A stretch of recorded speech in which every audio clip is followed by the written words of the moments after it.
So how can I help? Would you like me to run the mic or the Yeah. chat? Yeah, the chat would be useful. Okay. If there is, I don't know how many people are going to join virtually, but if there are questions. Okay. And then also, I write questions during my presentation. So if people want to ask questions, can somebody just give them a mic? Okay.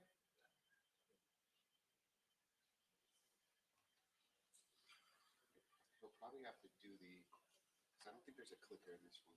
So the slides, you'll have to say next slide. Well, there's something over here. Is that not it? Let's see if it works. I haven't seen one in the morning. Go ahead and try to click through that. Let me get out of presenter mode here.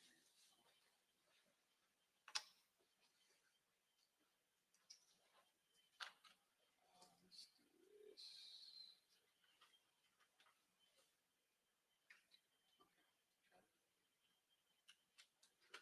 No, it's not working. Is it just because of batteries then? Try it again. Did I do it? No, that was me.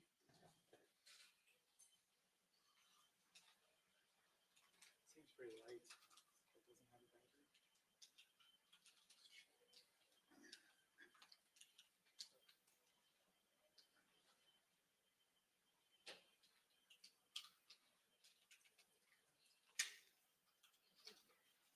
Hey, how you doing, Elena? It's triple A. What's my name?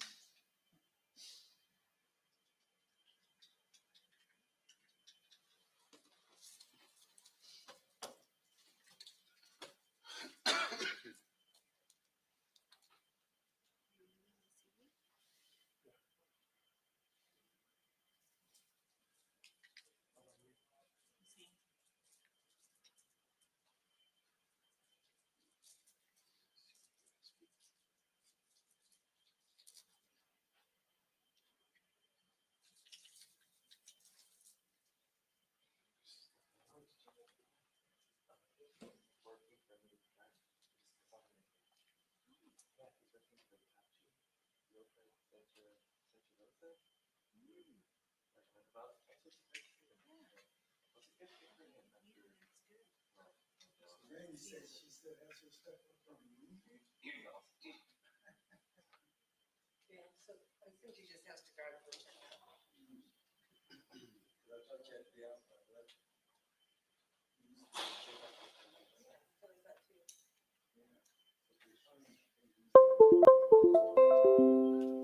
Not that much.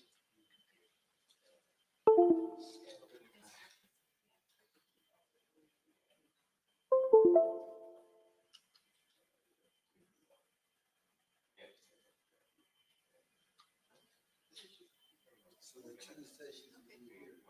Then we're gonna go.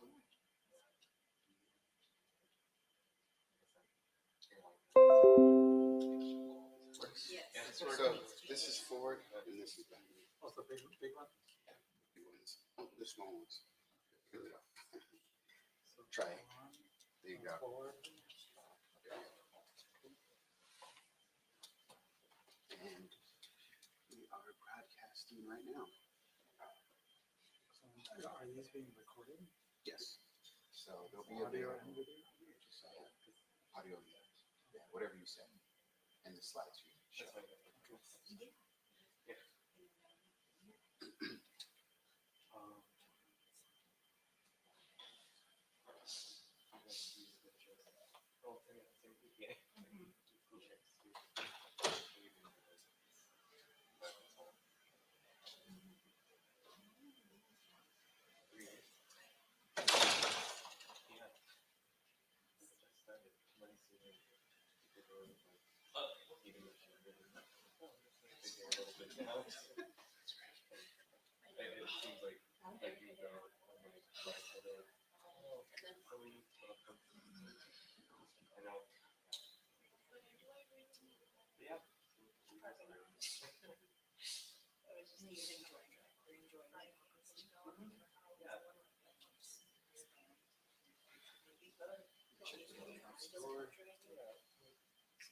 That's what it is. looking at the routines that they're doing. But yeah, I mean, it's just so hard because it's just like things we gotta get so tied up here and then like yeah, sounds like this one goes but yeah, rant. Yeah. Okay. You have the weekend to think about it. For sure, for sure.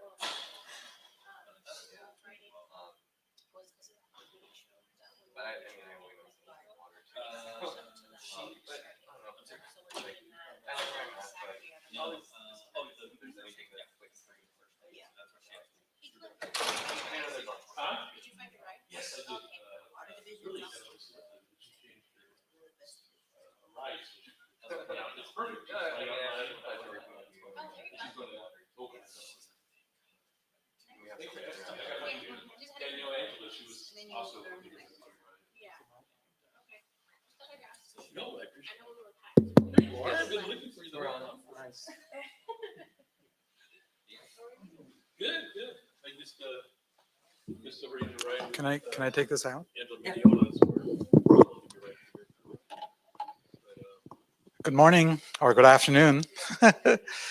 Wake up. Yeah. So my name is Gary Sheth. I'm the NPDES liaison for tribal areas in Region 9.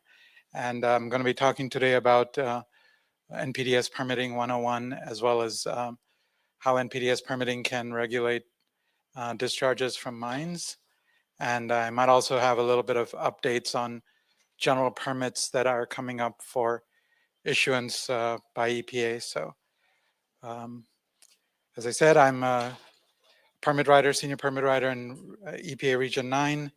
And let me go see if I can do this. So that's my contact information. So after this presentation, if you have questions or need more information, feel free to give me a ring or just send me an email. That's fine.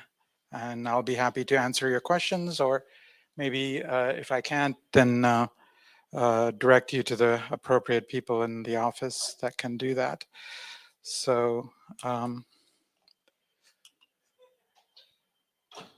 see if I missed a slide here.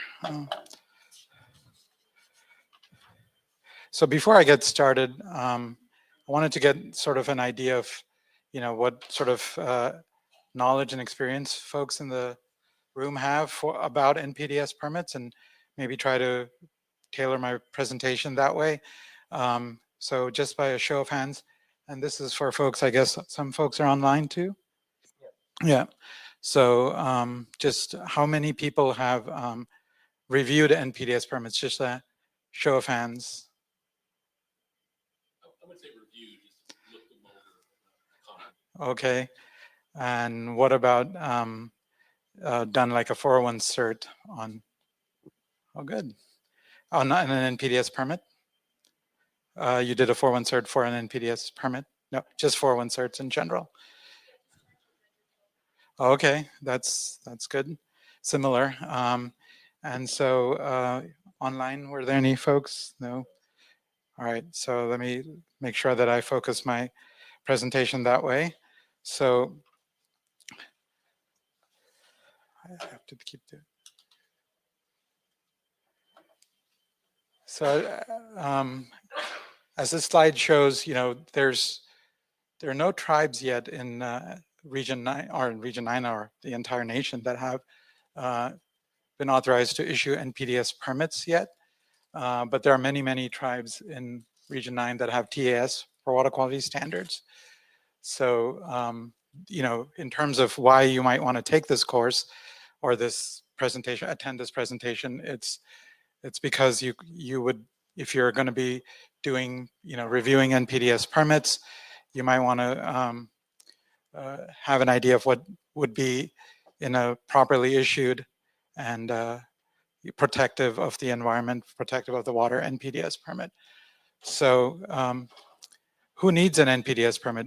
As you probably all know, the NPDES permit program was sort of part of the Clean Water Act, which was first adopted in 1972. In 1977, it was revised and the NPDES sections were added to clarify what's required for an NPDES permit. And the idea behind it is to make sure that any entity that's discharging water to waters of the U.S. surface waters is not discharging anything that's going to affect the environment adversely. And the idea behind the 402 section, as well as the Clean Water Act, was to maintain the fishable and swimmable nature of waters in the United States. Back then, actually, I don't know if it's maintained. It might be to attain those fishable and swimmable goals. Who needs an NPDES permit? I guess that's the next question. And according to 402 and the Clean Water Act, all point sources that are discharging a pollutant into waters of the United States need an NPDES permit. And I'll go over this sort of three-part definition. For each part, I'll go over it individually. So what is a point source? And here are some examples. It's not like runoff, and it's not sheet flow off land. These are some of the common point source types. You might be kind of wondering, like vessels. Yes, even floating boats and vessels are also point sources. And then it's also a discharge of a pollutant. And what is a pollutant? This is like a word map of what a lot of people would consider or have, come back with what they think are pollutants. But here's what the definition is in the Clean Water Act. And you can see there are conventional pollutants like biological oxygen demand, TSS, total suspended solids, pH, etc. And then toxic pollutants, including a list of 126 priority pollutants, heavy metals, organics, as well as non-conventional pollutants, which one of the most important categories in that is whole effluent toxicity, which is basically defined as toxicity to organisms in the receiving water. And an effluent might meet the limits for individual pollutants, but yet and on synergistic basis affect both either the ability to reproduce or to live, of organisms in the water. And that's whole effluent toxicity, also known as wet, a very important category of pollutant that's regulated under NPDES permits. Others are temperature, nutrients, etc. Another type of pollutant that might be regulated under an NPDES permit are emerging pollutants. And one of the more common ones that you probably all heard about more recently is PFAS, which is polyfluoroalkyl substances, which basically is a set of organic chemicals that have a very long life, and they're often called forever pollutants. And as of yet, I don't think EPA does not have surface water quality standards adopted for PFAS, but there are drinking water standards, and certain permits in our region actually have included limits for PFAS based on the drinking water standard. And the question is, how do you do that? And it's under what's known as best professional judgment authority, which allows the permit writer to include limits that are not directly from like water quality standards, surface water quality standards, but are still considered necessary to be protective of the receiving water. At this point, I actually want to encourage people to ask questions during my presentation. I don't like to just stand up here and talk. So if you have questions, feel free. There's a mic over there. You can actually take it out off the stand, or maybe one of you can. Yeah, run it over and ask. You can ask your questions through the mic, and everybody can hear it. So, yep. And then the third part of the definition: waters of the U.S. These are just pictures of some of the more common types. Rivers, streams, wetlands, oceans, and as you all are aware, the waters of the U.S. definition has been sort of, I would say, like a regulatory ping pong or yo-yo. It's been changed several times over the past few years. In 2020, there was a regulation adopted called the Navigable Waters Protection Act, which narrowed the definition of waters of the United States. But then after the administration change, that has been that was rescinded, and it's more broad now. And then more recently, a rule was adopted, sort of codifying the Supreme Court decisions that were in place before the Navigable Waters Rule was enacted and then rescinded. And then finally, there's recently another update, also due to a court case, the Sackett case, where the Supreme Court ruled that a certain part of the definition of what is the United States was no longer, was not applicable, and that's the significant nexus rule, which is no longer used to define waters of the United States, especially for tributaries. So with that in mind, let me go to the next slide. So who all do we permit in Region 9? As I said earlier, in Region 9, all 4 states have been delegated authority to administer NPDES permits. However, no tribal entities yet have been authorized to administer and issue NPDES permits. So if any permits are issued in tribal areas, those are issued by EPA.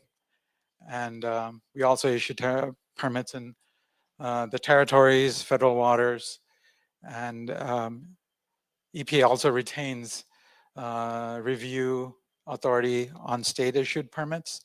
So, if a permit is issued in California and we think that there's issues with it, then we have the ability to comment and even object to those permits.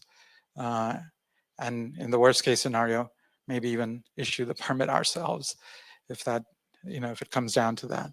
So within Region 9, there are about 40 tribal permits that EPA has issued, currently has issued. And these permits NPDES permits are 5-year permits. So every 5 years, they have to be renewed. And so EPA does have a significant workload in terms of issuing those permits.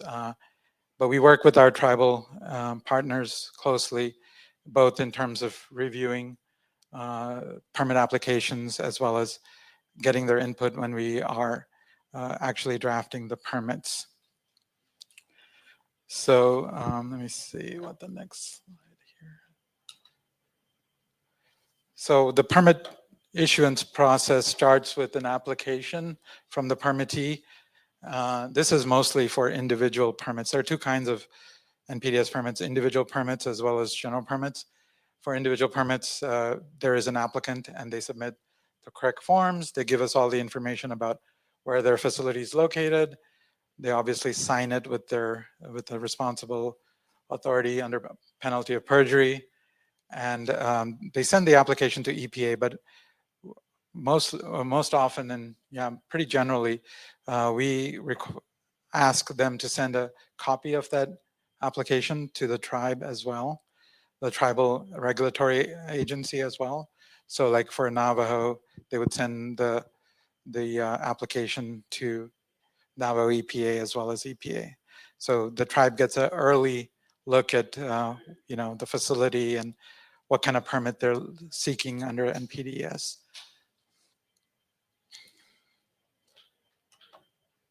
As I said, there are two different flavors or types of NPDES permits. There's the individual permit where there's an application submitted by an entity and one permit is issued. And then there's the general permit, which is actually issued by EPA. There's no particular applicant that sends in an application. It's more a category of facilities that might be similar, or they might be in the same location and have very similar permits that would likely be issued. And they're all covered under a general permit. And individual facilities get covered under it by sending in NOIs or notice of intent. There's a question? Yeah. So you said that the tribal EPA as well as the EPA will receive the application. Mhm. So if the tribe decides that they don't want to approve the permit, is that the final answer, or can that approval be overridden? Yeah, no, the tribe, there's no provision in the Clean Water Act for like the tribe to, there has to be a legitimate sort of reason for not either the applicant's information is incomplete, not sufficient, or So I there's don't want you to is no, not a good answer. That's not the sufficient answer, unfortunately. I Yes. disagree with that. Well, that's where we come to the next part of it, where it talks about 401 certification. And so if you're concerned about what is in the permit, that would be a good place to sort of include your additional requirements, if there are any that you would want to have on the permittee and the 401 cert. But yeah, I know what you're saying is that you just don't want the permittee to have a permit, and that unfortunately is not within the scope of the Clean Water Act. So as long as what they're doing is within, legally okay under the Clean Water Act, that's not possible. So even if it's in like a residential area, that's not going to matter. Yes, it'll be a concern, and if it's something that would cause the Clean Water Act standards not to be met, then yes, EPA itself will be looking at whether or not such a permit can be issued. Okay, so realistically, which side is the EPA favoring? Is it favoring assisting the tribe or the entity that is basically, you wouldn't want me coming to your house and just digging up in your front yard because I want to. No, but EPA has to follow the regulations, and so EPA is not on one side or the other. We're pretty much neutral on that, but we want to make sure that all the regulations and laws under like the Clean Water Act and its regulations that implement it are being met, and they are not.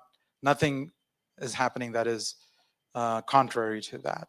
So providing the tribes with the application for the permit is basically just an FYI. We're going to come and basically do whatever we want on the reservation. And while you're a federally recognized tribe with federal sovereignty, you basically have no say. Is that, because that's the impression that I'm getting. So here's one approach to addressing that from a different perspective is maybe you should, the tribe can seek to get its own authorization to issue NPDES permits. And that's another hurdle and step that you would have to undertake and do. But if the tribe were authorized by EPA to issue the permit, then that would be more in your control. But again, I don't think that would change the bottom line or the underlying law, which is basically if something is not contrary to the Clean Water Act, then they would be allowed to seek at least an NPDES permit, whether or not it's finally issued. It's a lot of Roberta, you had a thought. Roberta's with the EPA's manager, and yeah, I just had a question, and just kind of following up to the questions back here. Does the Water Division or your office enter into consultation with the tribes? Yes. So that's something that maybe we can explain. Just consultation or government to government consultation, making sure that that we are addressing. So maybe you can expand on that. Yes, that's a good point, Roberta. So, yeah, we as EPA, we are required under different laws and regulations to do what's known as sort of government-to-government consultation, as you said, on NPDES permits. So when we're getting ready to issue a permit in a tribal area, we usually we always send out consultation notifications to those tribes. And that is another process that can be used to sort of come to the table and decide, whether or not this project is worth something that can be issued an NPDES permit. And that's happened in the past. I've done that for permits that I've issued. Yes. Another question? Hi, this is Claudia with the Santa Ana Water Board. You mentioned earlier that no tribes have TAS for NPDES. Do you know why? Is it harder to get that authority, or do you know why there's no tribes with that? I wish Danielle were here. It's another section in our office that deals with the TAS and authorities for, how to obtain that.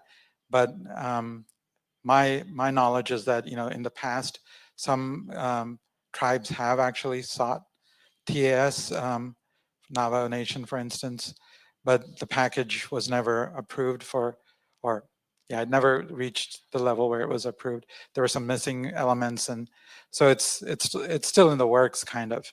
And eventually, hopefully, there will be, the first tribe that gets the authority to issue NPDES permits. But the specifics of what you might want to include or what you need to include in that package, that's something that was discussed in other sessions. It's sort of beyond the scope of what I'm talking about today. But yeah. Just a quick question on this topic. Okay. Do you folks interact with the other permitting agencies just to address the concern of, sometimes maybe the Clean Water Act isn't the best tool to stop or significantly modify a project that's not wanted in the community, and maybe there's discussions of other permitting authorities or coordination that's done as part of US EPA's work to coordinate with like hazardous waste, air pollution, and then of course on the local level land use controls can be very helpful, but I doubt that you folks get into that. Yeah, not very often specifically for like an individual NPDES permit, but if you're talking about like a general permit, which is sort of a blanket permit for lots and lots of permittees in the area or across the nation, that is certainly something that EPA will engage in. And this formal consultation process also is offered to the tribe, but it also there's a public comment period that comes out when the permit is public noticed, and that's often where other entities, states, other regulatory agencies, if they have concerns and interests, can voice them, and any comments that are received during that comment period have to be addressed by EPA before they issue a final permit. So that's the way that is done. But I'm not sure that it's done proactively in every case where there might be controversy. Yeah. So I'm getting back to sort of the basics of NPDES permits and what you need to look at when you're reviewing them. This is sort of like a standard set of what you could be expected to find in NPDES permits. There could be technology-based effluent limits. Those are limits based on a particular industry. There could be limits that are typical of mining, typical of power plants, so on. There's also water quality-based effluent limits. Those are based on making sure that the limits are protective of the receiving water quality for different parameters. The ones that I talked about earlier, the standard ones, as well as toxics and wet and so on. And then there's always monitoring required in the permit. That's the only way you know whether or not the limits are being met. And there's reporting along with the monitoring as well. It's not included there, but there's the reporting required. And then standard conditions might be included, or not might, are always include things like, it's more administrative. It's like, the condition that you have to allow inspections, you have to timely apply for renewal if you want to continue operation, things like that. And then there might be special conditions in the permit that talk about special studies that need to be done to ensure that, limits are being met and the quality of the receiving water is also being met. And all of this, whatever's in the permit is explained, the basis for it is explained in an accompanying document called a fact sheet or statement of basis. So that, often that's also very, very crucial to review. Besides the permit itself is the fact sheet, because it gives you like the legal basis as well as the scientific and other reasoning behind the limits and other requirements in the permit.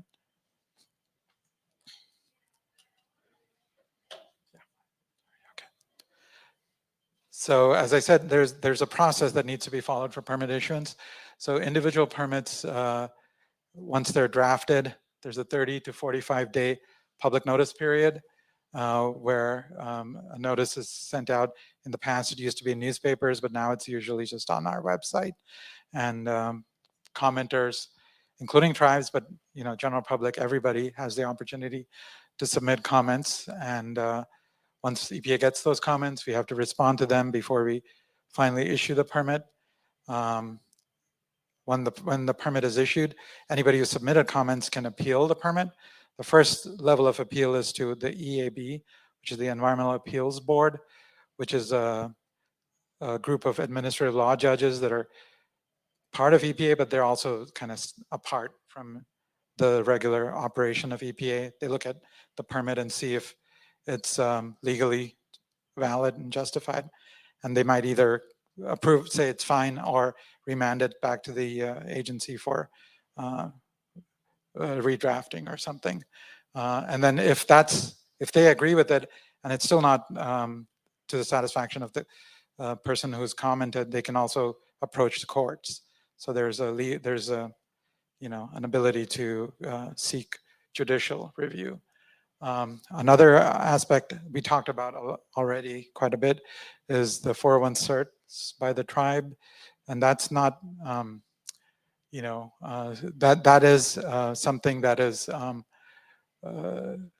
afforded to tribal entities when there's a federal action that is on affecting their tribal lands and tribal water, and tribes that have water quality standards automatically have 401 cert authority, and in the near future there will be tribes or 401 cert authorities will also be available to tribes that don't have water quality standards, but solely for the purpose of 401 certification as downstream entities of projects that have already been certified by other regulatory agencies. The process for general permits is also very similar, and the only difference, there's a big difference because it's across many areas, and a lot of the permittees are not even known when the permit is issued. But that's why the public notice is in the Federal Register. It's not on the website. It's more broadly public noticed, and the 401 cert is obtained for the overall general permit, but not for each individual NOI under the permit.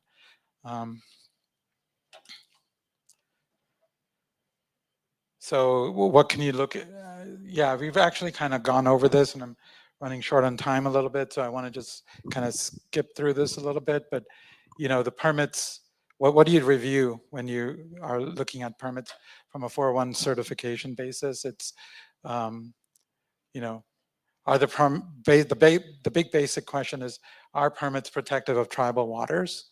And the things that you can look for, what standards are the permit based on? Are they based on tribal water quality standards, downstream state standards, federal standards, etc.? And one source that is very useful for looking at the quality of the permit is the NPDES Permit Writer's Manual. It's a manual that the permit writers at EPA use to draft the permit, but it can be used by anybody to review permits. And it's very useful because, you get all the sort of inside baseball on about how you have to do it and how the permits are written and so on. And it's available online. I think I have later on one of the other slides included a link to it. So you can just look it up when you're reviewing that. And the final 4.1 certification can include additional conditions, but they must have a rationale and a citation from federal, state, or tribal regs and guidance. Doesn't have to be actually water quality standards. It could also be just regulations and guidance, but it has to be related to water. You can't have something in an NPDES permit for one cert that is air quality based, for instance. Go ahead.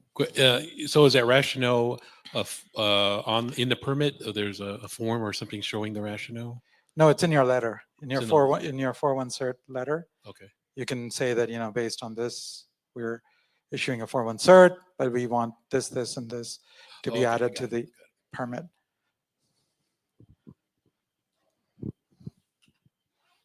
I'll skip this. So since we're running short, and I wanted to also talk about mining and NPDES permits. So that's like what I covered right now is sort of the NPDES process overall.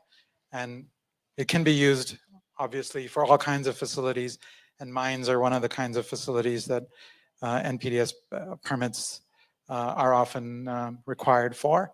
In our region, in Region 9, there are 35 total NPDES mine permits in all states issued, like California, Arizona, Nevada. But there are only 5 tribal mining permits that EPA has issued. And the type of mines that are covered, obviously coal mines, hard rock mines, and very important recently are the critical minerals type of mines, which may be coming up more for permitting in the future. And the question is, how do you apply? What's the rationale, I guess, for NPDES permitting for mines? And it's the same for all other facilities as well. It's basically to protect the receiving water, and there could be different kinds of permits that are applicable for mines. There could be stormwater permits, or so like a general permit under MSGP, which is the multi-sector general permit for mines. So this is related to water that just runs off a mining site. And there's an NPDES, and it goes into a receiving water that's waters of the US, and that would require coverage under the MSGP. Then, of course, there's individual mine permits that apply to process water that is used in the mining process itself, and that would be covered under an individual permit and have limits in it based on protection of water quality standards in the receiving water, and in some cases also based on what's known as technology-based effluent limits for certain kinds of mines. So copper mines might have their own ELGs, as we call them, for inclusion in these NPDES permits. Coal mines might have different ELGs as well. And as I've alluded to earlier, the role for the tribes, again, would be sort of the 401 cert. I mean, all the other aspects apply to the tribal consultation, government-to-government consultation ahead of time when we get ready to issue or reissue the permit, and also, the public comment period and all that, but also the 401 certification process would be a good area for the tribe to make sure that any permit that's issued by EPA, or in other cases by other agencies and certified by a state, and the tribe is a downstream entity, they can use their downstream jurisdiction status to also have EPA review whether or not, it's going to impact their water quality standards there. So, yes. So they have to have downstream status? Yes, I mean, not for 401 cert. If the facility is on, say, Navajo land or Tohono O'odham land or whatever, they would actually have 401 cert authority for whatever's issued, whatever's a permit issued on their land, right? But if, say, for instance, it's issued on federal land of some other kind, and EPA is the permitting authority, and it's certified by the state of Nevada, let's say, because it's in Nevada, then if you're a tribe that's like downstream of that area, you would have downstream status. And that's something that, after the permit has been certified by the state, EPA will review whether or not, your tribe has downstream status. And if it does, you have the ability to comment on it and consult on it, and EPA will not approve that certification unless your things are addressed. Russ, you have. I kind of want to spend on my thing though. So I guess my question is, if they're sharing the same water aquifer, they don't. That's not a recourse for them. Actually, let me ask Russ Huddleston, who's with our EPA as well, and he does 401 certification. That's his office that does that. I was just going to clarify that for the downstream jurisdiction, that's covered under Section 401A2, which is the neighboring jurisdiction, and then the new water 401 water quality rule that's coming out will be in effect November 27th. There is a special provision now that's included in that rule that tribes can apply for treatment as a state specifically for that neighboring jurisdiction without having to have any of the other 401 certification, but you do need to have, in order for that part of the 401 to apply, you do need to either have existing tasks or once that new rule goes into effect, you can apply for that downstream just specifically for that. And that does basically gives tribes the ability to object to a certification that's been issued by a neighboring jurisdiction if that will violate downstream water qualities. Hopefully that makes sense. Thanks, Russ. Appreciate it. So yeah, yeah, go ahead. Sorry, the downstream jurisdiction thing, is that also going to apply for the mining debris that gets caught in the air that is coming towards my tribe? For instance, the Salton Sea lithium mining I can see it from my hall. So when that wind starts coming, is that going to apply to us? So, under an NPDES permit, the only things that you can include in a 401 cert are water quality based, but there might be other options that, there are other permits, federal permits, and you might have 401 cert authority over those permits as well. Russ, can you? I mean the stuff that's getting caught up in the air and coming to my surface water. Yeah. That'd be deposition. That's a really good question. So really under the 401 certification, the other thing that the new rule does cover is it allows, so it's 401 is triggered by the discharge itself into the navigable waters, but the certification then, once that is triggered, can look at the activity as a whole. So if there is, say, deposition that's coming from, if it's deposition that's occurring into the water and that water is then coming on to tribal lands, that is part of the activity as, the larger activity. And the new rule does, the existing rule, it's limited to just the discharge itself. But under the new rule, you can look at the impacts of the overall project on water quality. So that would certainly be something, if it's directly impacting water quality, that would be something that would be applicable to address under section 401, as long as it does have a link to water quality. So air quality for the purpose of like breathing is different than for the purpose of deposition into the water. Okay, got it. Cool. Any more questions? Let's go to the next slide. So I just wanted to give an update also to everybody here about certain general permits that are coming up for issuance by EPA.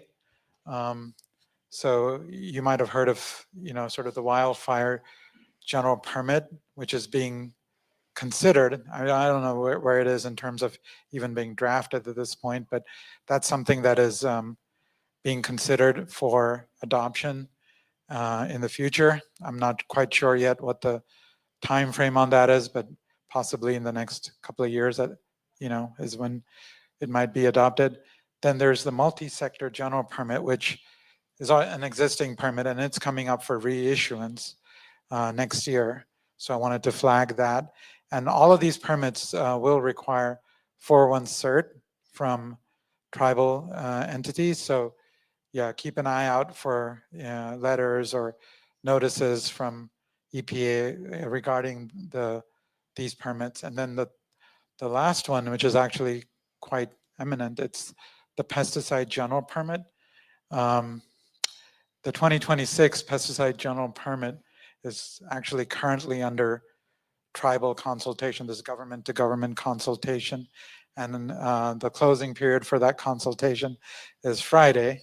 So unless, most of you, if you're involved with it, you've already know about it, because the offer for that probably went out months ago. So, and then the idea is that it's going to be issued by December 2024 due to a consent decree on a legal case, but it's not going to be effective till 2026. And I'm not quite sure if it's the beginning of 26 or sometime later in 26, but that's the information I got from the person that was working on the pesticide general permit.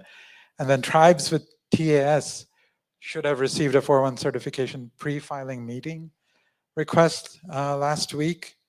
We talked about, that's one of the things that the 401 certification rule now authorizes or encourages, which is a pre-filing certification meeting. And those are the dates that are available for that. There's going to be sort of workshops held nationally that serve in lieu of the sort of pre-filing meeting, and those are the times for that. So you could, see if you want to attend one of those. And EPA is expecting that the draft permit will be available for public notice by November 8th. Excuse me, can I ask a quick question? Sure. What are you talking about? Which permit are you talking about? I'm talking about the pesticide general Okay. permit. Because I can't tell from your Oh, slide. sorry. It's the pesticide general permit for application of pesticides to land and impacts to water. Yeah, that's my presentation for now. And if you have questions, please ask them at this point. Go ahead. I do have a follow-up question too on the Yes. wildfire general permit. Uh-huh. What is that? That's okay. So the way to describe it is, as climate change is becoming an issue, there's lots of wildfires that are occurring. There's a lot of water and other chemicals that are being used to put out those fires, and they end up in water. And so this general permit is a permit that is proposed or will be proposed to regulate that sort of input into waters across. To regulate, you mean limit PFAS going into the water? PFAS and other chemicals as well. So we don't know exactly. I don't know exactly what the scope of that water quality standards or sort of general permit for wildfire general permit will have, but that's the idea.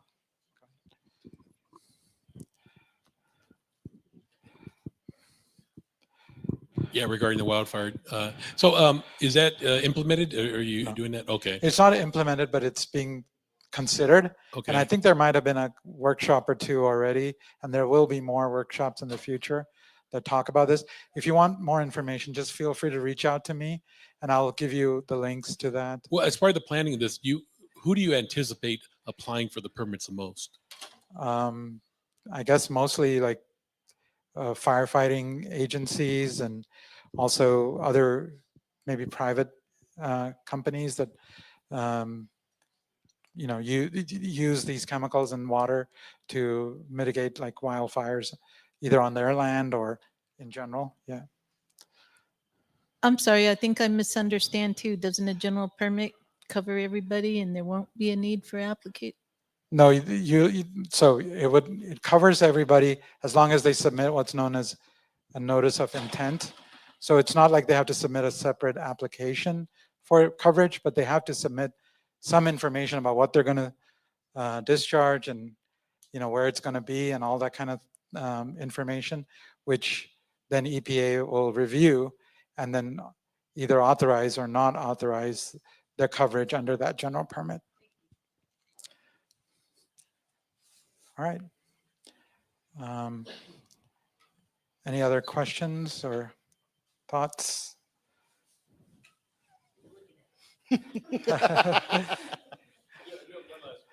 Yes. Cliff, I got you.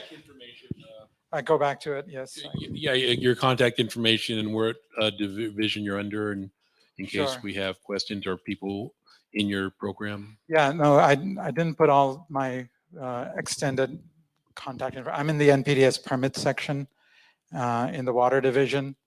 But if you call me, I mean, I can direct you to the right people in the entire agency. So that's fine. Just call me. Yeah, or you can call Loretta. Yeah, she's good at that. So, all right. Thank you, everybody. And I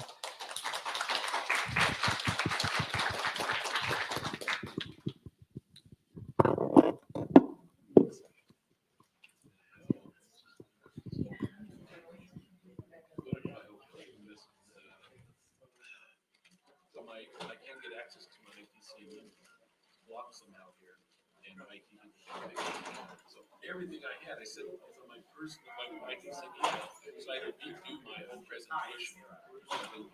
That I had yesterday, and then I've been coordinating things for my presentation. Maybe like to answer your question about the groundwater situation.